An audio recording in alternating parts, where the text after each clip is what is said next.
Guys, तो मैंने आपके साथ शेयर की थी मेंस ग्रूमिंग की सीरीज, जिसमें मैंने बताया था हेयर्स के बारे में।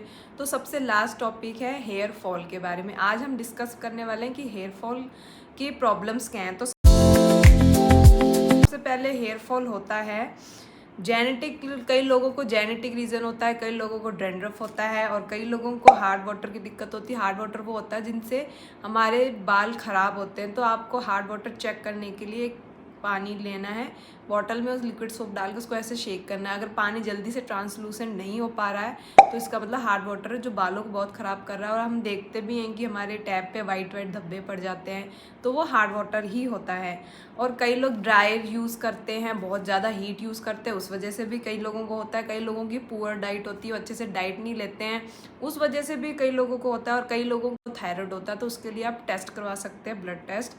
तो ये सब कुछ ब्लड टेस्ट हैं जिनको कराने से आपको पता चल जाएगा कि आपकी आयरन की कमी है या कुछ भी है। डर्मोलॉजिस्ट से सजेस्ट कर सकते हैं। पोरोसिटी क्या होती है? तो हेयर पोरोसिटी की कई लोगों को दिक्कत होती है। कई लोगों के जो बाल होते हैं ना, जल्दी से पानी और मॉइस्चर को एब्जॉर्ब नहीं कर पाते। तो इसकी लो, हाई और मीडियम प्रोस्पेक्ट करने के लिए एक पानी लेंगे ग्लास में, उसमें अपना पाल तोड़ के ऐसे डालेंगे। और ना, अगर पानी नीचे एकदम बैठ गया तो लो है, अगर मीडियम बीच में तैर रहा है तो फिर मीडियम है, और ऊपर ऊपर तैर रहा है तो यानी कि हाई है। तो अपन 10-15 मिनट तक इसको देखने के लिए चेक करना पड़ेगा। लो प्रेस पे बाल होते हैं तो उनके ना आसानी से पानी घुसता नहीं है, आसानी से मॉइस्चर वो लेता नहीं है, तो इसके लिए ना उनके बाल बहुत स्मूथ से दिखते हैं। तो ऐसे उसको पहचान सकते हैं। मीडियम वालों के लिए, जिनमें है ना कुछ कुछ कभी कभी घुस जाते हैं और कभी कभी ये जो मॉइस्चर और पानी है ना वो अच्छे से नहीं घुस पाता है, मीडियम घुस पाता है। हाई पोरोसिटी वाले बालों के लिए आराम से घुस जाता है मॉइस्चर और पानी। तो ऐसे उनके बाल है ना बहुत ही ड्राई होते हैं, तो इसके लिए उनको कंडीशन का यूज़ करना चाहिए, बालों में तेल लगाना चाहिए अच्छे से। तो इस वजह ये भी एक सॉल्यूशन है पोरोसिटी क्या है, और पोरोसिटी के हिसाब से ही हम अपना हेयर ऑयल चूज़ करेंगे।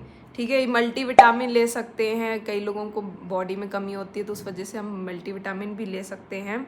और एक विश केयर का सीरम आता है, वो बहुत ही वायरल हुआ था, मैं भी उसे थोड़े टाइम से यूज़ कर रही हूँ। थोड़े थोड़े बेबी हेयर्स तो मेरे भी उससे आने लगे हैं, एक वो यूज़ कर सकते हैं। और एल्फ गुडनेस का रोज़मेरी वाटर आता है बना बनाया, आप ख़रीदना नहीं चाहते हैं तो रोज़मेरी की लीव अमेजोन से ऑर्डर करें, उसका पानी बॉईल करके बालों में लगाए। यूट्यूब पे बहुत सारे ट्यूटोरियल है कि उस पानी को कैसे बनाना है। और रोज़मेरी वाटर तो सबसे बेस्ट होता है बालों को ग्रो करने के लिए। तो रोज़मेरी लीव्स भी ले सकते हैं, एसेंशियल ऑयल भी ले सकते हैं, कोई ऑयल में आए तो ऑयल फॉर्म में भी ले सकते हैं। और गमीज़ खा सकते हैं, और सप्लीमेंट भी आते हैं आजकल मार्केट में, वो भी ले सकते हैं, और गमीज़ भी ले सकते हैं। और बालों को माइल्ड शैम्पू से धोएंगे तो बहुत ज़्यादा सही रहेगा। बहुत सारी कंपनियों के माइल्ड शैम्पू आते हैं, और नहीं तो अपना DIY शैम्पू भी बना सकते हैं। आंवला, रीटा, शिकाकाई का पाउडर बना के रख लीजिए, और जब भी यूज़ करना हो तो 1 चम्मच लीजिए और हाथों में पानी लेके ऐसे वॉश करेंगे तो वो भी बहुत बढ़िया है। और अपनी, या फिर ब्राह्मी पाउडर आता है, वो भी अमेजोन से मिल जाएगा, वो भी यूज़ कर सकते हैं। उससे भी थिक पेस्ट लगाना होता है बालों में। और अपनी डाइट में सीड्स ऐड कीजिए, पम्पकिन, सनफ्लावर, अलसी और सेसेमे सीड्स, इन सबको यूज़ कर रोस्ट कर लो और 1-1 चम्मच रोज़ खाओ। मैं भी लेती हूँ उसको। और या फिर अपने डर्मा रोलर आता है, उसको यहाँ पूरे स्कैल्प पे उसे रोल करना चाहिए। मैं भी वो यूज़ करती हूँ, उससे बहुत फ़ायदा पड़ता है। उसके जो छोटे निडल्स होते हैं ना, उसको यहाँ पे चुभते तो हैं, थोड़ा सा दर्द ज़रूर देते हैं, लेकिन जब हम ऑयल या कोई भी सीरम लगाते हैं तो अच्छे से एब्जॉर्ब हो पाता है, तो उसे हम यूज़ कर सकते हैं। तो उसकी भी एक अलग से ट्यूटोरियल मिल जाएंगे यूट्यूब पे, इसको कैसे और कितना यूज़ करना चाहिए। और योगा भी आप कर सकते हैं। कुछ आसन होते हैं जिसमें हम सर को नीचे करते हैं, तो जिस वजह से ब्लड सर्कुलेशन बालों में जाता है, तो उससे भी बहुत ही ज़्यादा फ़र्क पड़ता है। और अपनी डाइट को अच्छे से सुधारी, जंक फूड, शुगरी फूड बहुत ही कम लीजिए, इससे स्किन और हेल्थ पे, हेयर की हेल्थ पे बहुत फ़र्क पड़ता है।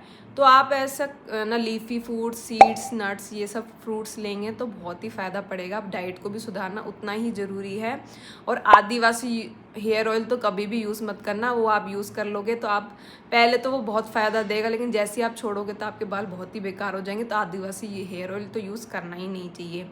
और लो टू मीडियम हेयर फॉल है तो जो भी मैंने ये सब बताया है ना, ये सब करोगे तो आपका हेयर फॉल पक्का रुक जाएगा। लेकिन फिर भी आपके बिल्कुल पैचेज आ रहे हैं, बिल्कुल बाल नहीं है, बिल्कुल गंजे हो चुके हैं, फिर तो लास्ट सोल्यूशन ट्राया है। मैंने भी घर में लोगों को यूज़ करते हुए देखा है, ट्राया से ही बाल वापस आ सकते हैं। और मेथी के दाने आते हैं, उसको भिगो के रख सकते हैं और उसको पीस के पेस्ट लगा सकते हैं।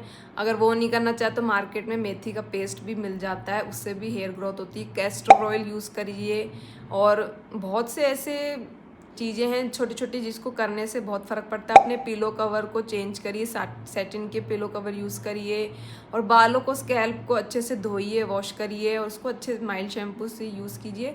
तो इन छोटी छोटी चीज़ों से भी हेयर फॉल में बहुत फ़र्क पड़ता है। अगर आपका कोई और क्वेश्चन हो हेयर फॉल से रिलेटेड मुझे कॉमेंट कर सकते हैं। I hope you like the video. के बाय।